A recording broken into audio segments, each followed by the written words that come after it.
2900 sur la zone mer littorale et il y en avait un peu plus de 3000 sur la partie colline. Donc en tout quasiment 6000 mégots ramassés aujourd'hui.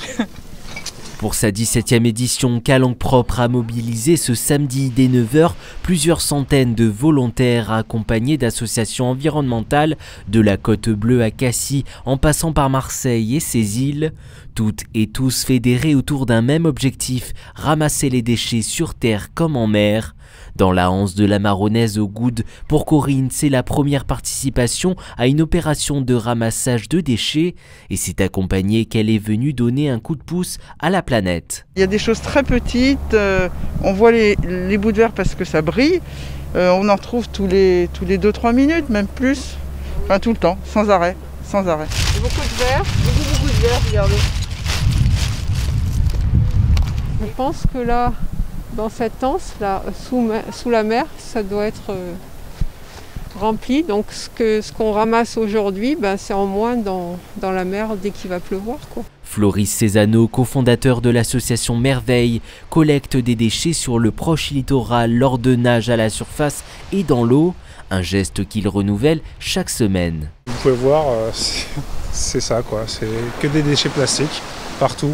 Ça peut être des déchets à proximité, c'est peut-être aussi les courants qui emmenaient ça, parce que comme il y a eu beaucoup de jours de Mistral, souvent ça amène par ici tout un tas de déchets qui viennent de la zone urbaine marseillaise. Dans une semaine ou deux, s'il y a eu du Mistral, on se retrouve avec la même quantité enlevée, quoi. Ça revient et ça fait une source de déchets qui ne cesse pas, quoi. Si certains sont motivés, on a besoin de bras pour finir de trier et d'identifier les déchets. Après le ramassage, place au tri, une étape essentielle car pour réduire la pollution, il faut d'abord apprendre à la connaître.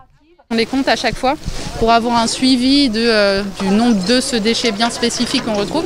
Donc les canettes en aluminium, les bouteilles en plastique et les bouteilles en verre. C'est vraiment les déchets qu'on retrouve très souvent. Ça appuie notre message en fait du coup en disant regardez, on a fait tant de ramassages, on a trouvé tant de bouteilles, il y en a toujours plus, est-ce qu'il ne faut pas faire quelque chose contre les bouteilles?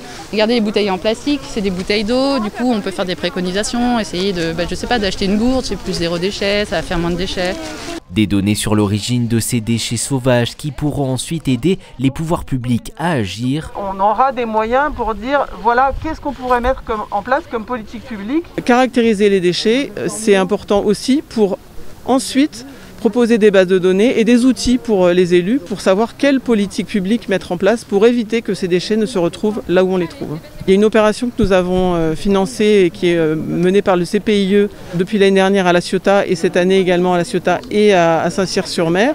Et l'idée c'est vraiment de faire prendre conscience aux commerçants qu'ils se rendent compte que ce qu'ils vendent, toutes les petites barquettes ou les verres en plastique de ce qu'on appelle la restauration nomade, peut se retrouver en déchets sur une plage. Faire prendre conscience de l'impact de cette pollution sur l'environnement, pour Isabelle Poitou qui coordonne l'événement chaque année, le combat est encore long. Nous avons tous chez nous pris l'habitude de trier nos verres, notre bouteilles plastiques, nos bouteilles de canettes en aluminium et malgré tout on voit encore que ces objets sont abandonnés dans l'environnement. Donc il y a quelque chose qui ne va pas. Il s'agirait qu'il y ait régulièrement des opérations de ce genre et surtout ce qu'il faudrait faire c'est peut-être avoir un plan de prévention et de gestion de ces déchets dans les calanques et puis bien entendu agir à la source quoi.